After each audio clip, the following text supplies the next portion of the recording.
কিন্তু সেরকম, পুরুষদের যেরকম জান্নাত, মহিলাদের সেরকম জান্নাত।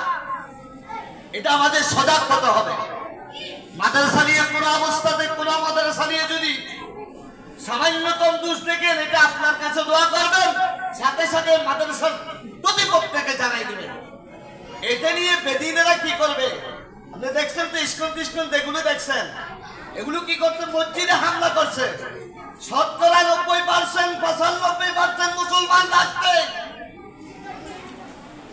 রাত্রে না দিনের বেলায় আমার ভাইয়ের কেন রক্ত ঝরছে, এটা আমাদের দোষ।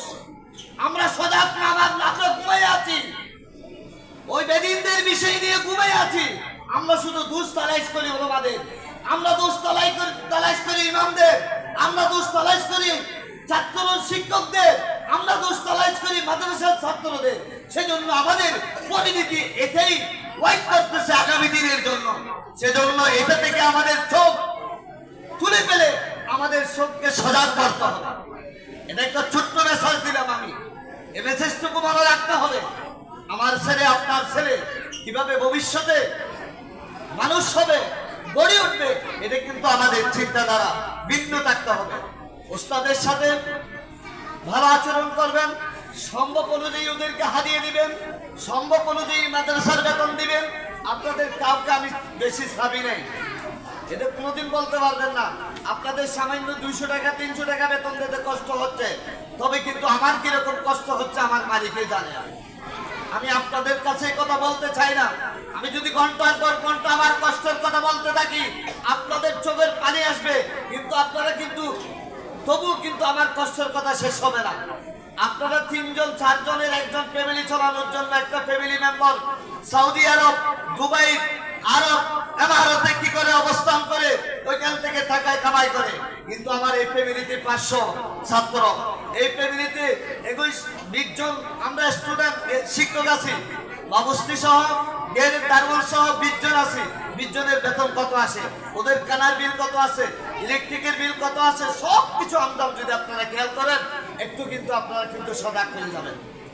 এত কষ্ট ছাড়িয়ে কিন্তু তবুও চাচ্ছে আগামী দিনের ভবিষ্যৎ, আগামী দিনের প্রজন্ম যাতে ইসলামওয়ালা হয়, ইমানওয়ালা হয়, আমলওয়ালা হয়, দ্বীনের সৈনিক হিসেবে হয়, সেই আশা প্রত্যাশা করে এই মাদ্রাসাটুকু আমরা সামনের দিকে হাঁটি হাঁটি পা পা এগিয়ে যাচ্ছি।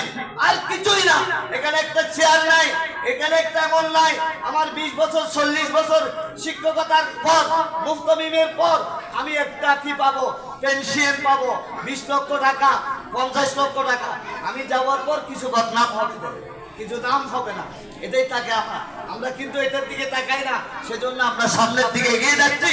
আপনাদের ছেলে সন্তানকে কিভাবে মানুষ করে, কিভাবে একটা জাতির সামনে একটা মুখ উজ্জ্বল করবে, আমরা কিভাবে, আপনারা কিভাবে জাতির সামনে দাঁড়াইতে পারেন, জাতির সামনে বলতে পারেন আমার ছেলে অমুক, আমার ছেলে অমুক, সেটার জন্য আমরা কষ্ট করতেছি। আমাদের শিক্ষকদের উপযুক্ত বেতন দিতে পারি না, সরকারি স্কেলে বেতন দিচ্ছি না, আমরা সামান্যতম বেতন দিচ্ছি। ওই বেতন নিয়ে ছাপা দিয়ে থাকছে শুধু ইসলামের জন্য, ইসলামের জন্য একমাত্র, আর কিসের জন্য। সেই হিসাবে কোনো অবস্থাতে মাদ্রাসার বিষয় নিয়ে, কোনো ওস্তাদ নিয়ে, কোনো ছাত্র নিয়ে কোনো যদি ব্যতিরিক্ত আপনাদের যদি পছন্দ না হয়, আমার সাথে পরামর্শ সাপেক্ষে এটা আমরা সংশোধন হয়ে আমরা সামনে দিয়ে এগিয়ে চলবো। আমি শুধু একজনের মাদ্রাসা চালাইতে পারবো না, আমার আপনাদের সবার সহযোগিতা লাগবে, আপনাদের সবার সহযোগিতা লাগবে।